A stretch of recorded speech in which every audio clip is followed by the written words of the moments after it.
गरीयान यज्जिह्वाग्रे वर्तते नाम तुभ्यम।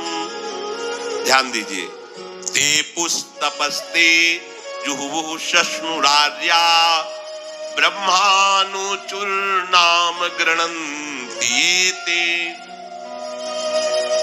जिसके जिह्वा में राधा राधा राधा, श्री हरि राधा, राधा कृष्ण, राधा वल्लभ, राधे श्याम, या जो राम कृष्ण हरि शिव नाम जो तुम्हारे गुरुजी ने दिया हो या जो तुम्हें प्रिय लगे, मन से नहीं कह रहे, यज्जिह्वाग्रे वर्तते नाम तुभ्यम, जिसकी जीव के अग्रभाग में ऐसा स्वभाव बन गया है,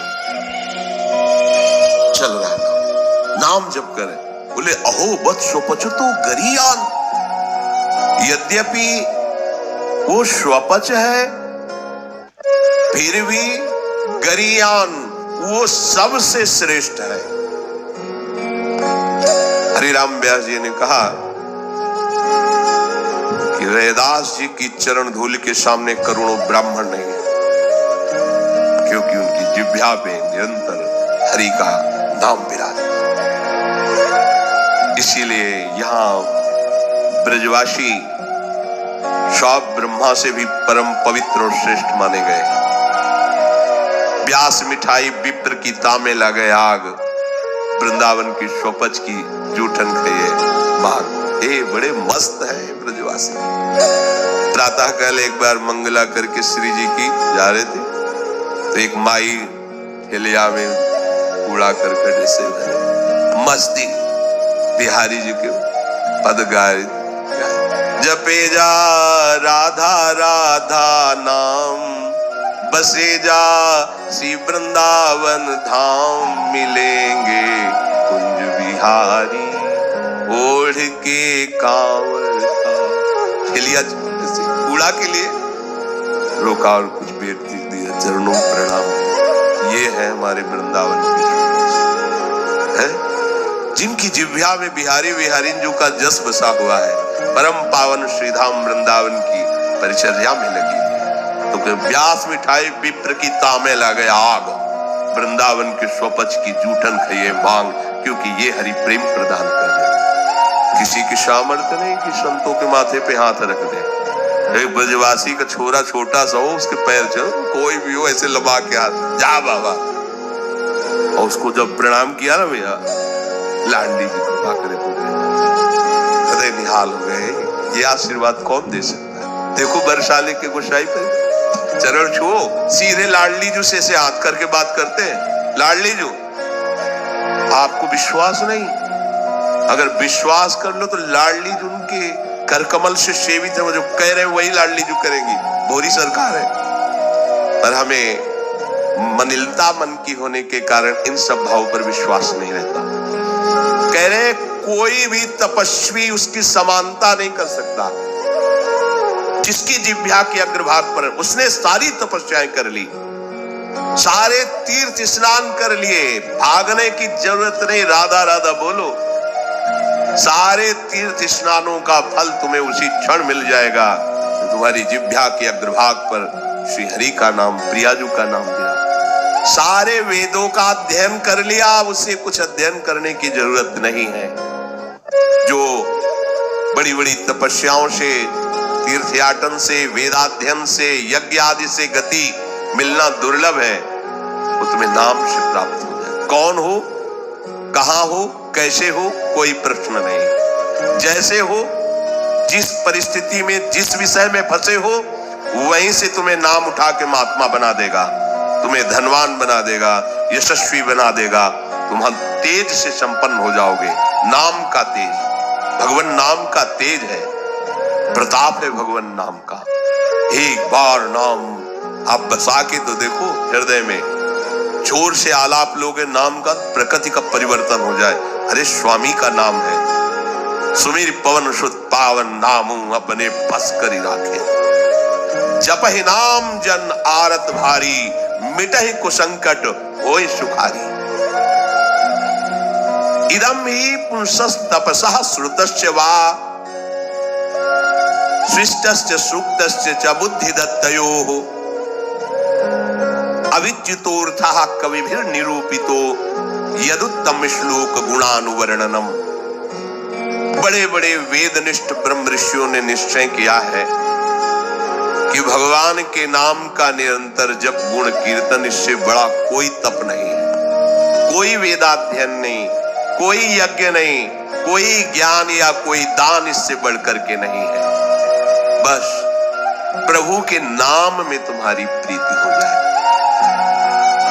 कलिम सभाजयन्त्यार्या गुणज्ञाः सारभागिनः यत्र संकीर्तने नैव सर्वा स्वार्थो भी लभ्यते न हृतः परमो लाभो देहिनां भ्राम्यतामिहि यतो विन्देत परमां शांतिं नश्यति संस्कृति। ये कलिकाल किसी को बख्शेगा नहीं, अगर नाम जप नहीं तो बुद्धि को भ्रष्ट कर देगा। इसका प्रभाव है कपट, चतुरता, बेईमानी और पापाचरण में रति, इसका प्रभाव है। कली इन दोषों से संपन्न है, पर एक इसका महान गुण है, जिसकी जिह्वा पे प्रभु का नाम होगा इसके कोई भी दोष उसका स्पर्श नहीं कर सकते, और कली स्वयं भयभीत हो जाता है जिसकी जिह्वा पे नाम है। इसकी एक बड़ी प्रशंसा है, 10,000 वर्ष तपस्या करने पर जो फल मिलता है 24 घंटे निरंतर नाम जप करने से मिल जाएगा। कलयुग की ये विशेष महिमा है। हम लोगों को भगवत प्राप्ति बड़ी सहज है। दाहिने पैर के अंगूठे के बल हाथ उठा के ऊपर से बोले कितने हो, 10,000 वर्ष, ऐसे 10 सेकंड नहीं खड़े हो सकते पूर्ण, नहीं, दाहिने पैर के अंगूठे के बल हाथ उठा के 10 सेकंड नहीं खड़े हो सकते। और वो अवश्य भगवान की प्राप्ति की बात नहीं कही गई, वो अलग अलग कामनाओं की अलग अलग लक्ष्य। 24 घंटे नाम कीर्तन करने से वो फल प्राप्त हो जो उनको 10,000 वर्ष ऐसे करने से। कलयुग का बड़ा प्रताप है।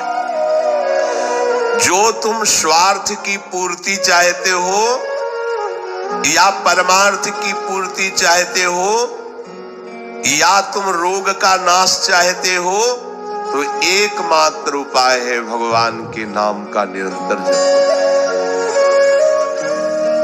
निरंतर शब्द में बड़ी कठिनता है। महात्मा जन इसी का प्रयास करते हैं। अव्यावृत भजना, ये सिद्ध अवस्था है, निरंतर भजन। आपसे निरंतर न हो तो थोड़ी थोड़ी देर में स्मरण करने का अभ्यास बना लीजिए। एक बार सत्संग में अगर 5 मिनट में एक बार राधा बोल दो, हर 5 मिनट में एक बार राधा बोलना है। राधा 5 मिनट फुर्सत करो, चिंतन या कार्य जो कर रहे हो, पर 6वां मिनट न लगने पावे फिर 5 मिनट राधा। एक दिन आप देखना निरंतर नाम चलने लगेगा। इससे विषयों के प्रति जो आसक्ति है वो एक बार तो बढ़ेगी। होम्योपैथिक दवा जैसे नहीं, रोग एक बार उभरेगा, आपको लगे, वो बढ़ती नहीं, अंदर छुपी हुई निकलती। ध्यान से सुनोगे तो प्रश्न खत्म हो जाएंगे। अपने लोगों के प्रश्न रहते हैं, जब भजन में बैठते हैं तो बड़ा मन चंचल होता है, बड़ी गंदी बातें आती हैं, ये वो। हम भी कह रहे हैं, जब आप नाम जपना शुरू करोगे तो पहले आपको जलन होगी, आपके अंदर ये विकार दिखाई देंगे, पर ये आते नहीं हैं, ये जाते हैं। धीरे धीरे इनका शमन हो जाएगा। और जब कभी आपको ऐसा लगे कि अब नाम जपने में हमारा एकाग्रमन नहीं हो रहा, तो बहुत सुंदर उपाय है, ताली बजाकर नाम कीर्तन करना। अपने को विजय प्राप्त करना है मन पर और विषय भोगाभ्यास पर। और ये ऐसा नहीं कि ये नाचना गाना ये सब है, ऐसा नहीं, इससे भगवान की प्राप्ति हो जाती है। जितने बड़े बड़े महान भक्त हुए सब नृत्य करते हैं। मीरा जी रात रात भर नृत्य करती गिरधर के सामने। नरसिंह मेहता की करताल प्रसिद्ध, 4 भक्त साथ है, करताल लेकर नाचते, गोविंद रीच जाते हैं। जहां कहीं 4 भक्त मिलकर कीर्तन करते होते हैं, नृत्य करते होते हैं, उन्हीं के बीच में गोविंद भी नाचते होते हैं। हमारी अभी दृष्टि मायाकृति, इसलिए हम देख नहीं पा रहे। प्रह्लादस्तालधारी तरल गतितया चोद्धवः कांस्यधारी वीणाधारी सुरर्षि स्वर कुशलतया राग करतार्जुनो भूत इंद्रो वादीन मृदंगम जय जय सुकराः कीर्तने ते कुमारा यत्रागे भाववक्ता सरस रचनया व्यास पुत्रो बभूव। एक बार इन बड़े भक्तों का मिलन हुआ। श्री प्रहलाद जी, उद्धव जी, नारद जी, सनक सनंदन जी, सुखदेव जी आदि। अब इतने बड़े महापुरुष एकत्रित हुए तो बोले भगवान को बुलाया जाए प्रगट में। बोले एक ही उपाय है, मदभक्ता यत्र गायन्ति तत्तिष्ठाम। नारद जी ने कहा भगवान वहीं आ जाते। तो श्री प्रहलाद जी ने ताल देना पड़ा। ये भगवान को बहुत प्रिय है। अगर आपको कोई संगीत नहीं आता तो भगवान का प्रिय संगीत है ये, राधा राधा राधा राधा राधा। ना किसी की जरूरत है और ना किसी के सहयोग की। ले भाई ढोलक हारमोनिया अगर नहीं बजा लेते, कोई राग ले, हम कह रहे कोई राग ले, राधा राधा राधा राधा ताल की, ये हमारा ताल बज रहा है। ये बहुत बहुत ही काम की बात है। आप मान लीजिए आपको मन लगाने के लिए बहुत बढ़िया उपाय और भगवत प्रसन्नता का बहुत बढ़िया उपाय। जहां आपका मन न लगे शुरू आप देखना मन लग जाएगा। उद्धव जी ने मंजीरा उठाया। अब मंजीरा सब कोई न बजा पाए तो ऐसे ही उसको करते राधा राधा राधा जय जय राधा वल्लभ श्री हरिवंश राधा वल्लभ से वो आ जाएगा बजाना। हम ये देख रहे हैं कि प्रभु समस्त कलाओं से युक्त है और आप उनका गुणगान करो तो सीख जाएंगे। इतनी बड़ी बच्ची है, स्कूल ही नहीं गई, पूरी चतुरासी जी कंठस्थ सुधा निधि। आश्चर्य है, सुधा निधि के श्लोक बोलने में व्याकरण पढ़े हुए भी लड़खड़ा जाएंगे और ककहरा नहीं पढ़े, गई नहीं स्कूल। ये सर्वाश्चर्य में सकल विद्या विदित रहस्य श्री हरिवंश हित। हमारी स्वामिनी सकल विद्या विदित है, आश्रय निर्मल हृदय ने लिया, वाणी प्रकाशित है। श्री चतुरासी जी कंठ। हम तो आश्चर्य पर सर्वाश्चर्य में स्वामिनी जो, इसलिए क्या नहीं आपको ज्ञान हो जाएगा। आपको क्या पता नहीं चल जाएगा। जब प्रभु का पता चल गया तो सब उन्हीं में समाये हुए सब ज्ञान आ जाएंगे। श्री उद्धव जी ने मंजीरा उठाया और नारद जी का प्रसिद्ध वाद्य यंत्र तो वीणा जी है ही, और अर्जुन जी राग आलापने लगे। इंद्र ने मृदंग बजाना शुरू किया। सनक सनंदन बीच बीच में जय हो, ये कोई हंसी मजाक नहीं जैसे कीर्तन में आप लोग बोलते हैं जय हो जय हो जय हो, आप बोलते हैं ना, ये साधारण बात नहीं है। भगवान बहुत प्रसन्न होते हैं इससे। बोले ये सनक सनंदन सनातन संत कुमार बीच में नाम कीर्तन में जय ध्वनि बोलने लगे, जय हो जय हो। और सुखदेव जी भावभंगियां प्रकट करने लगे। जीव ही एक कीर्तन और नृत्य हुआ तो बीच में देखा प्रभु प्रकाशित। तासा मावीर भूत छोरी स्मयमान मुखांगा पीतांबर धरासरक भी साक्षात मन। और वो भी कोई खड़े लगे हुए, वो भी तो नटवर नागर है, सकल कलाओं में प्रवीण। तो प्रभु नृत्य कर रहे हैं, भक्त जन आसपास मृदंग में। कैसा आनंद! ये जो आनंद आपको आता है तो आनंद कौन है जानते हो? श्री कृष्ण। सच्चिदानंद रूपाय, उनका रूप क्या है? आनंद।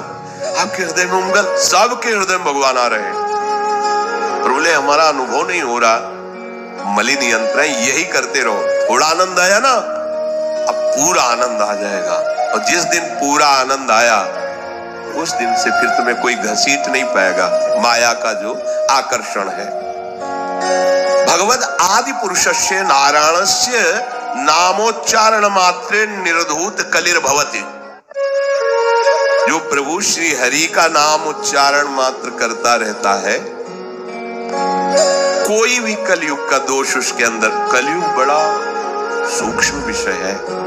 देखो, गर्भ में ही जिनको भगवान का साक्षात्कार हो गया था वो परीक्षित महाराज। देखा कि एक जो शूद्रवत आचरण करने वाला पैर से मार रहा है, डंडों से मार रहा है बैल, बीच बीच में लात।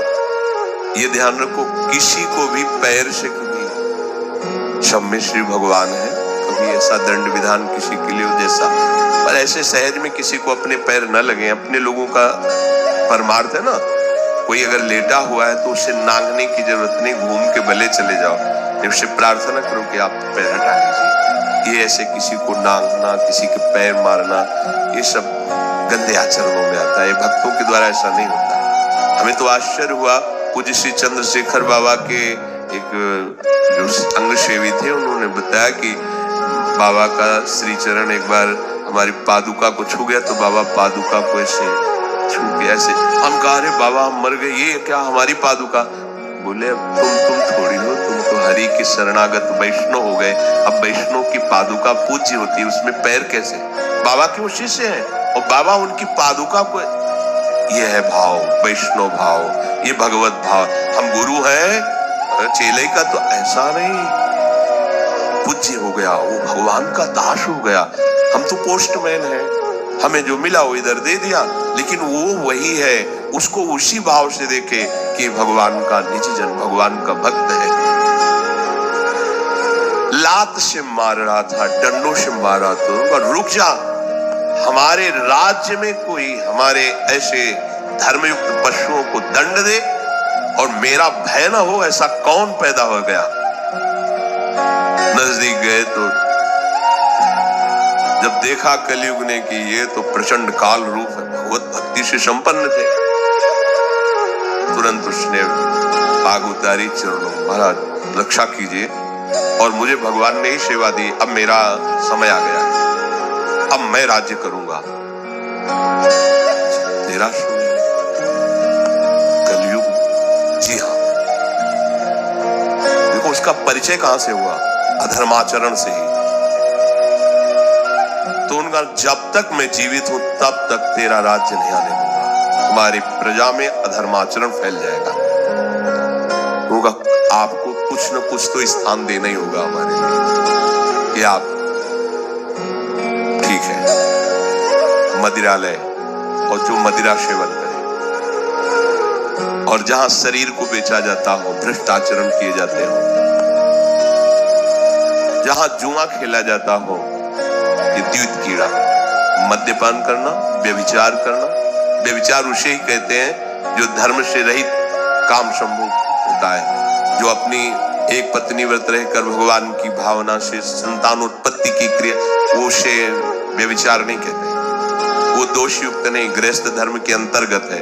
लेकिन जो अन्य ऐसी भावना, कलयुग को आदेश दिया कि आप रह सकते हो, जो मदिरा पीता है, जो भ्रष्टाचरण करता है, और जो मांस खाता है, और जो द्वित कीड़ा करता है, आप, क्योंकि वहां कोई ऐसा करता ही नहीं था, यहां रह सकते हो। तो महाराज आपने सब गंदे गंदे स्थान तो दे दिए, थोड़ा तो सांस लेने की जगह दो। तो उनका ठीक है, अधर्म से कमाया हुआ स्वर्ण उस पर तुम्हारा बात, वो खुश हो गया। हाँ ठीक है महाराज, आपकी आज्ञा के विरुद्ध बिल्कुल नहीं चलूंगा, चले आए। जरासंध का जब वध हुआ था तो उसका मुकुट जो था उसको ले, विजय में विजय, तो भीम ने ही तो भगवान की प्रेरणा से, तो अब ये उन्हीं के तो वंश में है ना। धरते ही शिकार की वृत्ति जागृत हुई, जंगल में गए, शिकार तो मिला नहीं, प्यास से व्याकुल हो गए। एक महात्मा समाधि में बैठे हुए थे, उनके आश्रम में प्रवेश किया। महात्माओं के आश्रम में प्रवेश करने की मर्यादा होती है, आग, अस्त्र शस्त्र, अपना पद का भाव ये बाहर ही रख देना चाहिए, क्योंकि यहाँ सर्व लोक महेश्वर भगवान के चिंतन में लगे हुए हैं, और विश्वास रखे कभी अमंगल नहीं हो सकता।